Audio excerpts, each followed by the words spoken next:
Hi, and welcome to Code Tutorials. In this video, we'll be taking a look at the Contact Form 7 block, which is part of our key blocks for Gutenberg plugin. This block works with the Contact Form 7 plugin to help you style and display any kind of contact form you make. We're starting from this page where we can see several examples of this block's use. They are here to show you what you can do with the Contact Form 7 block, how you can style it, and the different ways you can combine it with other blocks on your page. While we're here, it's important to clarify that you need the Contact Form 7 plugin to create a form. But with our block, you can then style and add that form to your page more easily than ever. Thanks to a wealth of easy-to-use block options, you can change fonts and colors for the labels, adjust field colors for normal and active display, add and style borders, and so much more. And all of this can be done with a click or two. No need for any special technical know-how. Once you have a form ready, you don't have to worry about embedding the HTML on the page. The block will help you with this as well.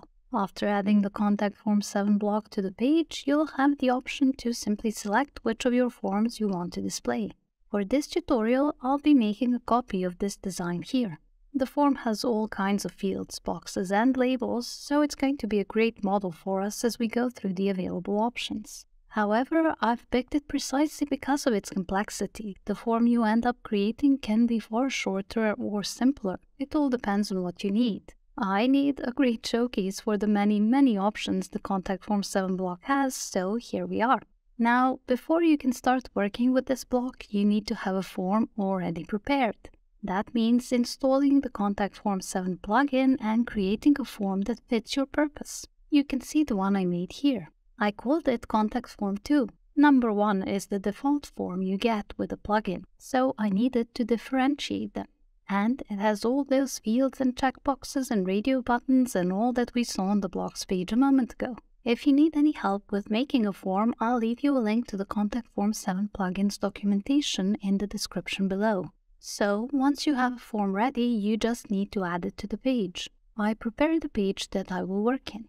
You can see I even set up the section background image and added a section title block with some text that would serve as my form's header. All this is here to provide some situational context for the Contact Form 7 block that I will be adding.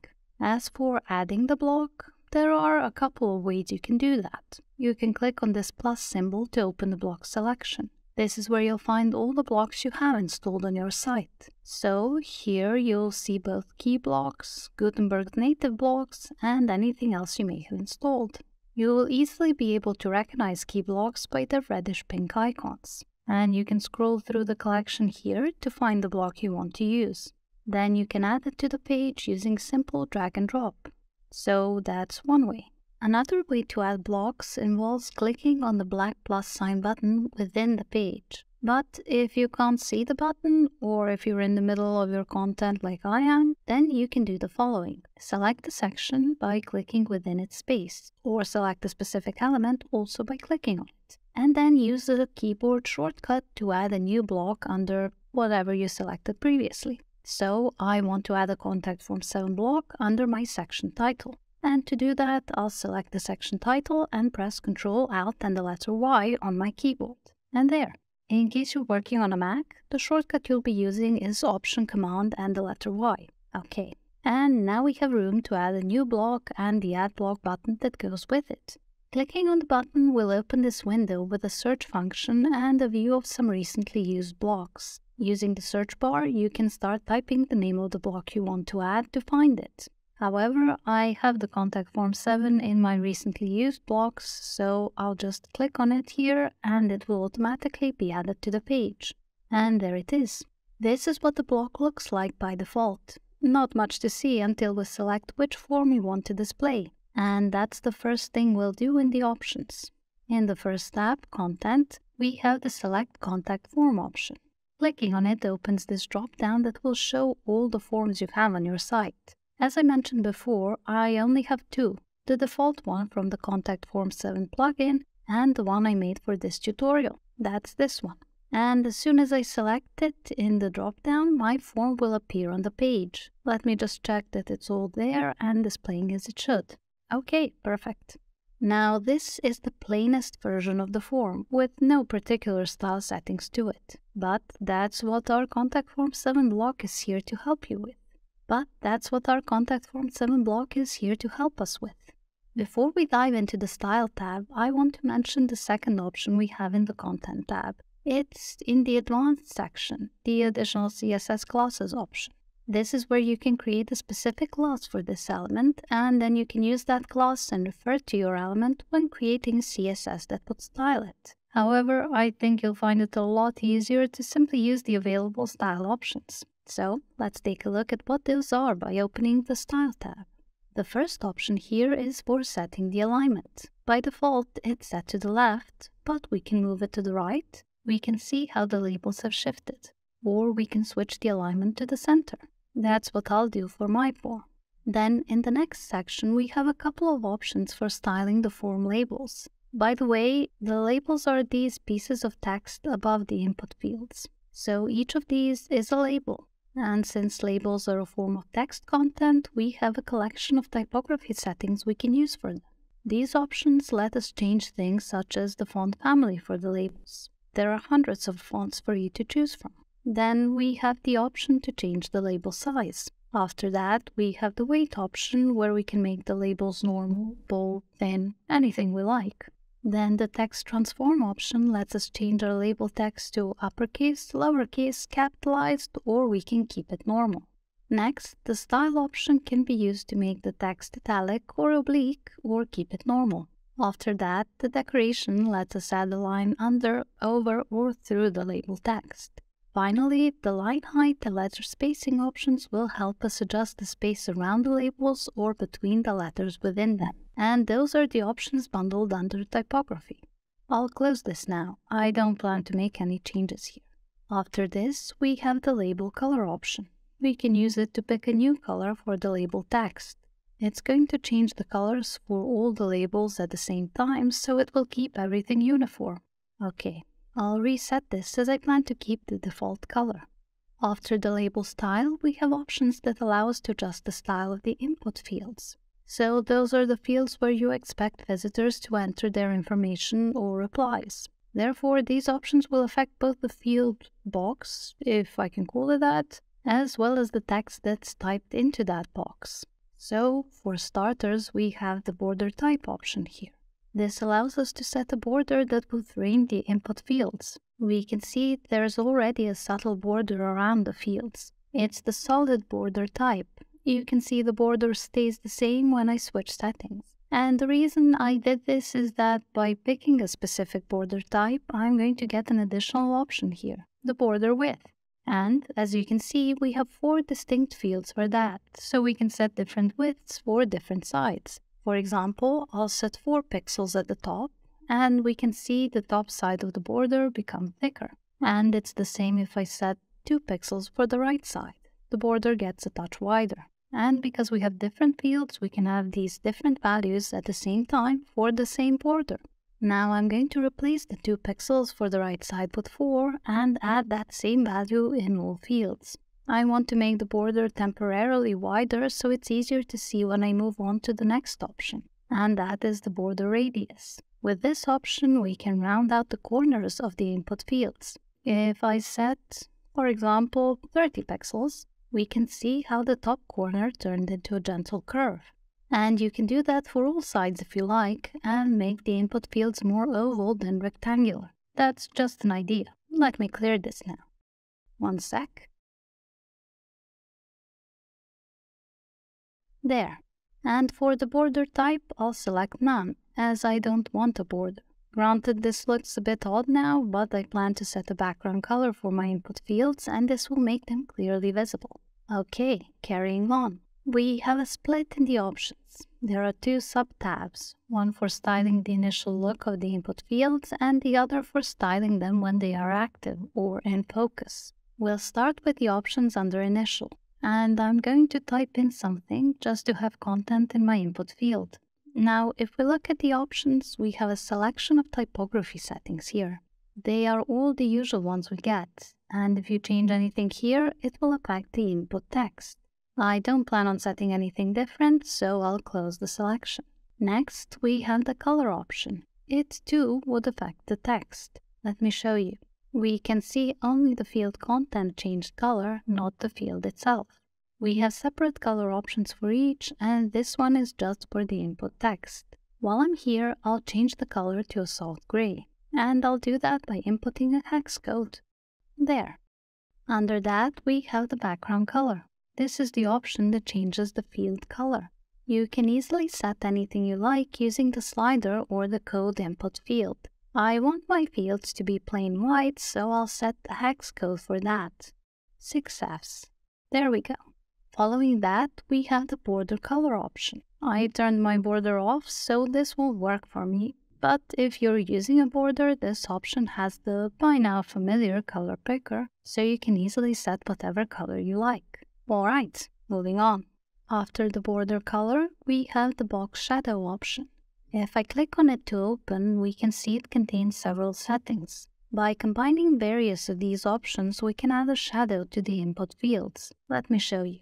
I'll set the color first to make the shadow visible. This will do.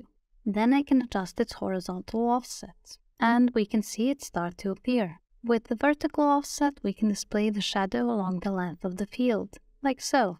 Then we have the blur, if we want to soften the shadow's radius to make its bounds blurrier. And finally, we have spread, to adjust the size of the shadow.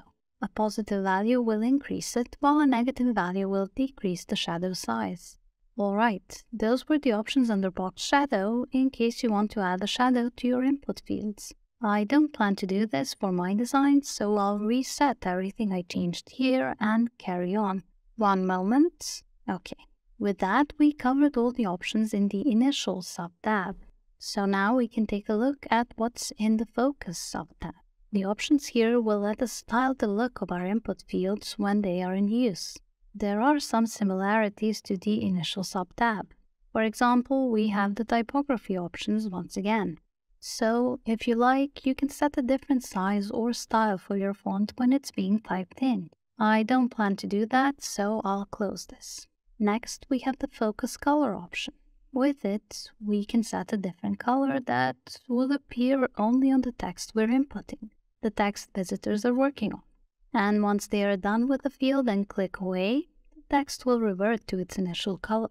And this is a change that will affect only one field at a time, the one that's in focus. And that goes for all the options in the focus sub-tab. Let me get back to where I was. Just a sec while I find the appropriate section. And reopen the right sub-tab. There, okay. So that's the focus color. I want to change mine, but I don't plan to keep the red color.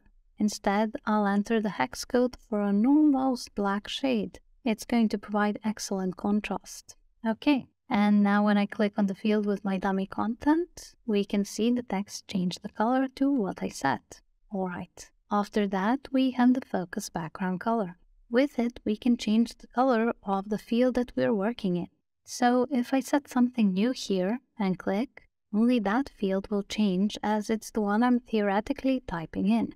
Okay, let me reset this. Following that, we have the focus border color. Again, I turned my border off, but if you kept yours, this is where you can change its color and have that color appear only around the active field.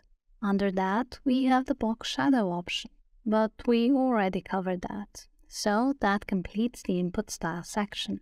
I'll close it so we can move on. The next one we have is for checkbox style. Checkboxes are the little squares you can tick as a way of filling in the form. The first option here allows us to change the checkbox input size. For example, if I set 20 pixels, we can see how much larger my checkboxes have become.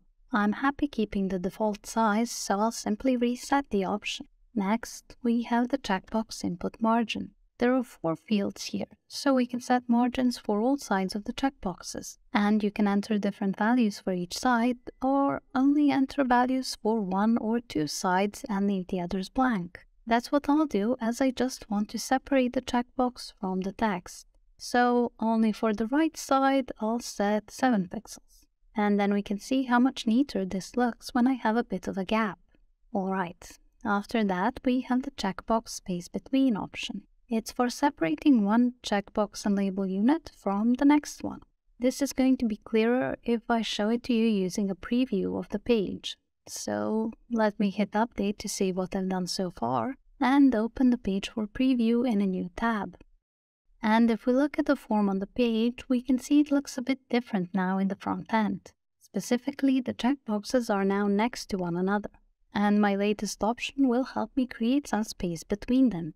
So I'll go back to the options, and for checkbox space between, I'll enter 50 pixels. Here in the back end, we can see the 50 pixels I added seems to have moved the bottom checkbox and label unit sideways, but that's going to look slightly different on the front end.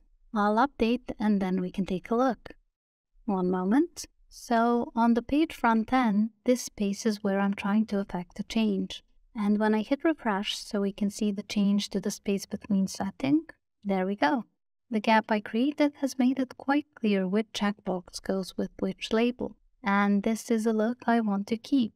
So even though the checkboxes in the back end don't look good, it's the display on the front end that's more relevant.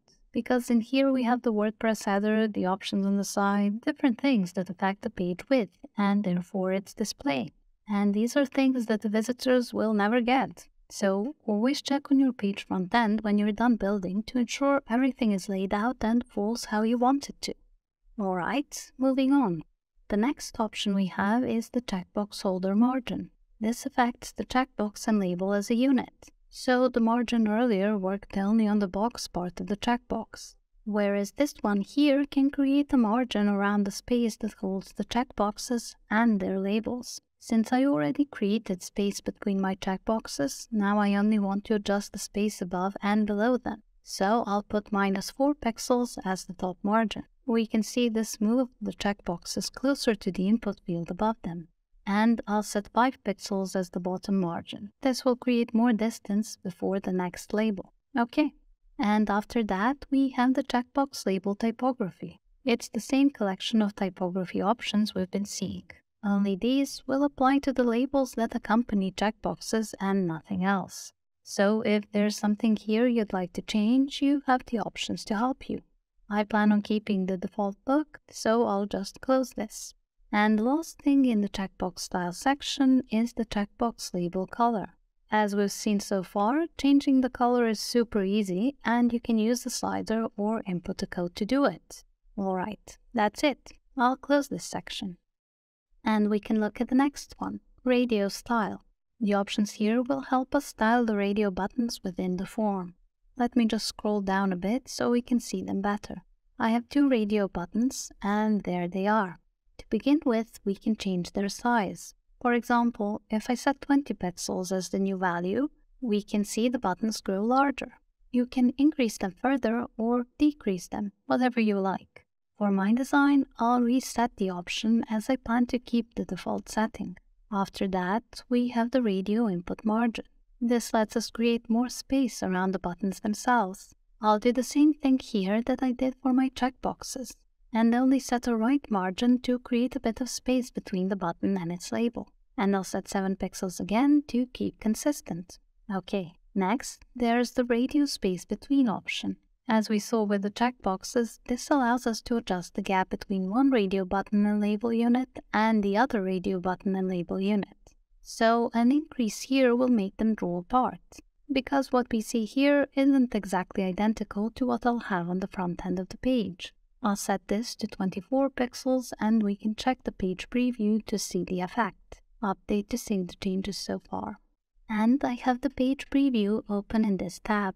The form's radio buttons are here. We can see they lie next to each other here. And if I refresh so the new space between value gets loaded, there we go. I have a bit more space here right now. And FYI, I'll be adjusting the margins and a few other spacing options, so this isn't the final look. Alright, moving on to the next option.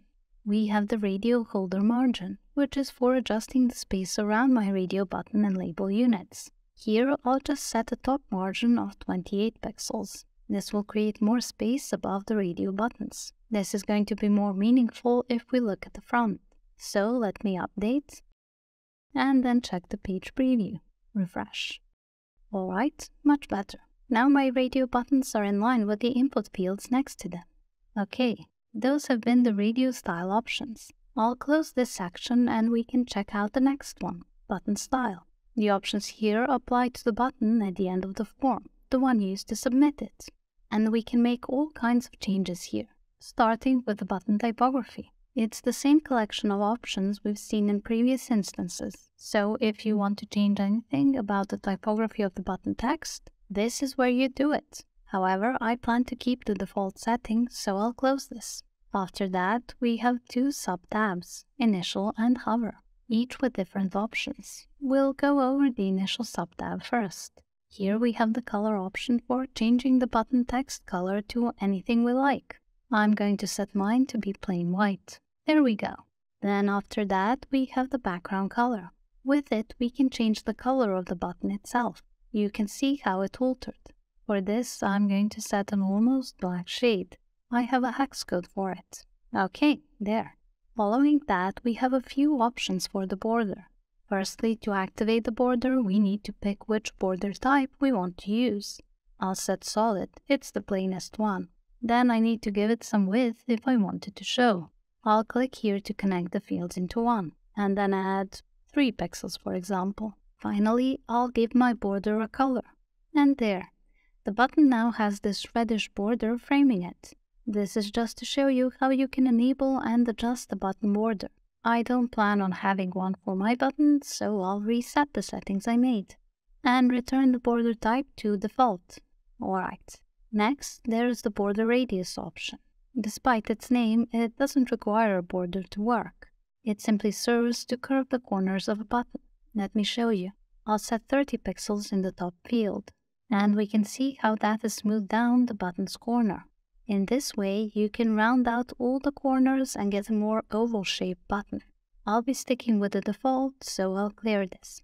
Then there's the box shadow. It's the same collection of options for adding a shadow that we've seen under input style. So if you like, you can add a shadow just for the submit button.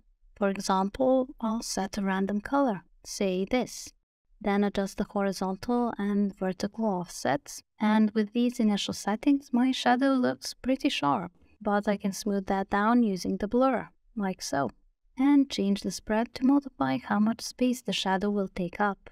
Finally, there's the option to adjust the shadow position. By default, it's set to outline, which places it outside the button, but you can change that to inset, which will place it within the button. Makes it look illuminated rather than shadowed now.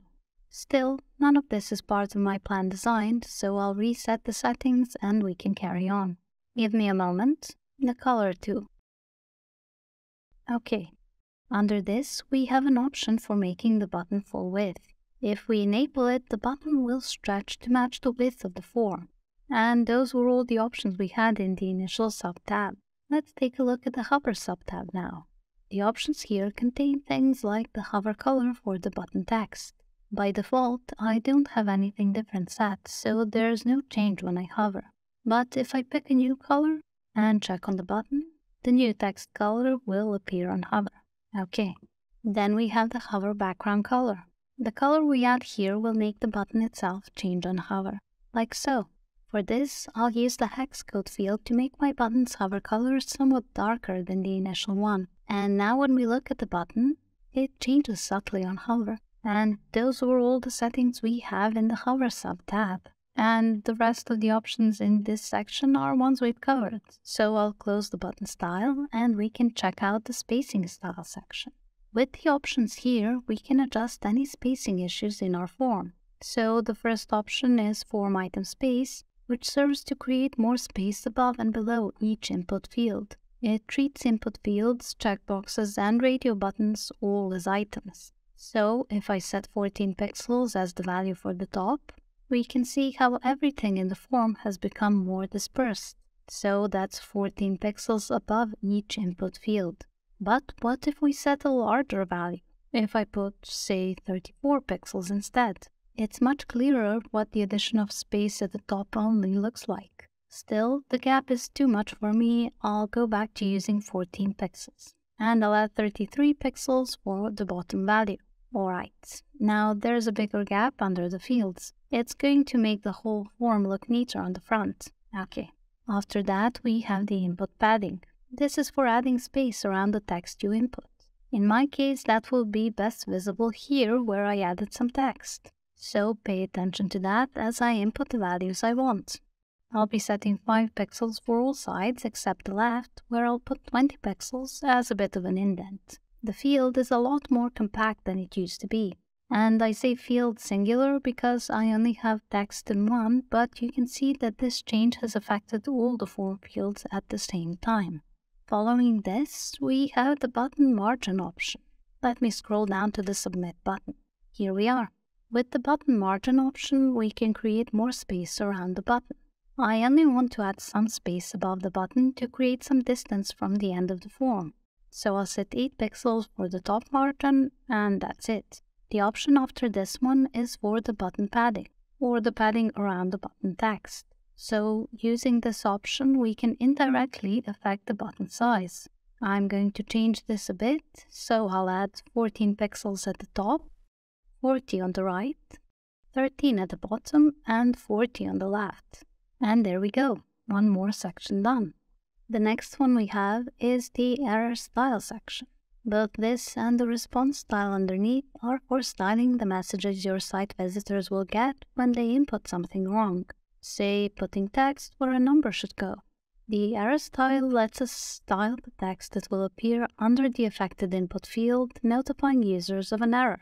And the response style is for the text that will be shown under the form, explaining what went wrong. We can't see these from the back end, so I'll update to save all the changes I've made in the meantime, and then we'll go to the page preview, refresh, and this is what my form currently looks like. It's virtually finished, but to round everything out properly, we'll go over the error and response styles. So let me show you why we're here. In the email field, I'll enter some text that's clearly not an email. And once I press enter to signal my input is done, I'll get an error message, because what I typed in doesn't fit with the field requirements. The specific message you get will depend on what you entered when creating the form, but we're not here for the content of the messages, but for their look and style. These messages are, like the rest of the form content, aligned to the center. And if you want to change that, you have the alignment option to help you do so. Other than that, we also have a set of typography settings for the error message text. In here, I want to change the font size to 17 pixels and adjust the line height, so I'll set 26 pixels for that. I'm making all these changes at once since I have a specific design in mind, so I don't need to go back and forth checking on the page preview. I'll do that when I've made all the changes I plan on. Okay, for error color, I want a slightly different shade of red. Give me a sec to enter the right hex code for that. There. And under that, we have the error margin. This will create a buffer of space around the error message text. The only thing I want to do here is create some room between the input field and the message that goes with it. To get that, I'll enter 9 pixels as the top margin. And that's it. Update. And then refresh the page. Now when I enter something wrong in a field, the error messages still appear and they look like this. They're a bit bigger and not squished against the field above them. I think this is much nicer now. Okay, going back to the options, the next section is response style. As I mentioned, these options are for styling the text that will be shown under the form, the one that explains why the form submission didn't go through. Let me show you what it might look like. I'll erase the dummy text I entered and refresh to load any changes. Okay, then I'll enter something incorrect again and submit the form or send reservation. And this message that popped up under the form is the response that we can style in our latest section of options. We still have the error messages too. These are not mutually exclusive. Now let's see what options we have for styling the response message. As we go through the options, I'll make the changes I need, and only then we'll go back to the preview to see how it all looks. I know the parameters of the design I'm working towards, so I don't have to check after every change. But if you're still new to this or worry whether everything will turn out how you imagined it, then absolutely go and check on the front end more often. This will help you see if you're on the right track, and you'll have time to course correct if need be. Alright. For starters, we'll have the response typography. By now, the options here should be quite familiar, so I won't cover them in detail again. I'll only make the changes I need and we can carry on. I'll set the font size to 17 pixels and change the line height to 26 pixels. Okay, that's all.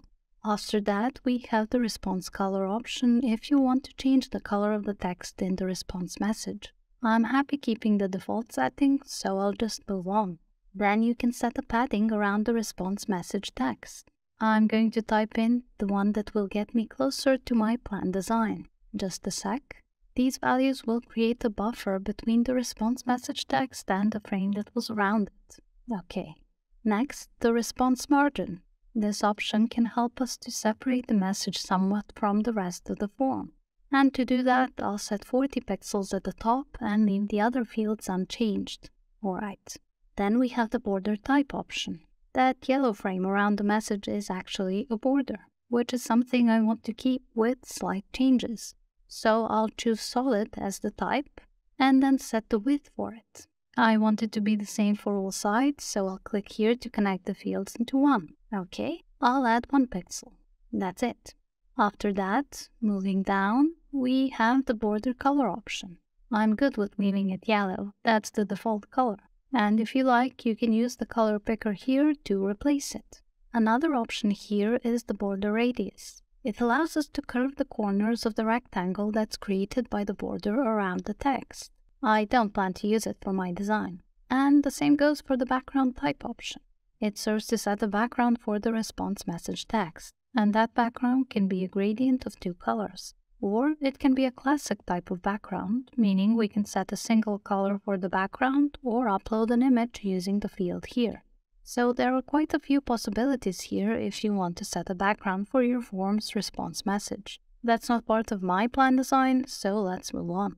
We have several options here that allow us to set differently colored frames or borders for different types of response messages. So there are options for confirmation that the form was sent messages, failure to send messages, and so on. Before I make any changes here, let's see what my response message currently looks like. Update, and then let's check the page. We can see below what the response message looks like before I load the new changes. And refresh.